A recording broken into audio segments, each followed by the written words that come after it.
സന്തോഷ്, പാർട്ടിയുടെ മറ്റ് പഞ്ചായത്തിന്റെയും മറ്റ് മണ്ഡലം കാര്യകർത്താക്കൾക്കും സാദര നമസ്കാരം.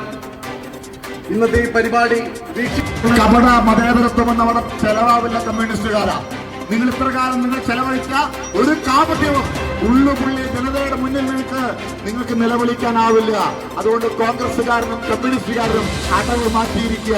അവർ പറയുന്നത് ആ പ്രശ്നങ്ങൾ ഗണ്യമായി പരിഹരിക്കുന്നതിനകത്തുള്ളത് ഒരാൾ പോലും കുടിയൊഴിപ്പിക്കപ്പെടരുത്. കുടിയൊഴിക്കപ്പെടാൻ അനുവദിക്കില്ല BJP. അതിന് ഞങ്ങളുടെ നിലപാട്. അതുകൊണ്ട് എന്തുമുണ്ടായാലും ഈ രാജ്യത്ത് മാറ്റമുണ്ടാകണമെന്ന് ആഗ്രഹിച്ചുകൊണ്ട് BJP സർക്കാർ, മോദി സർക്കാർ കൊണ്ടുവന്ന ഏത് പദ്ധതിയും നഖശികാന്തം എതിർക്കുക, ന്യൂനപക്ഷ വിരുദ്ധമെന്ന് പറയുക, സർക്കാരിന് രക്ഷപ്പെടുക എന്ന നയമായിരുന്നു ഇത്രയും കാലം നിങ്ങളോട് നടത്തിയിരുന്നത്. അതിനൊരു അറുതി വന്നിരിക്കുക.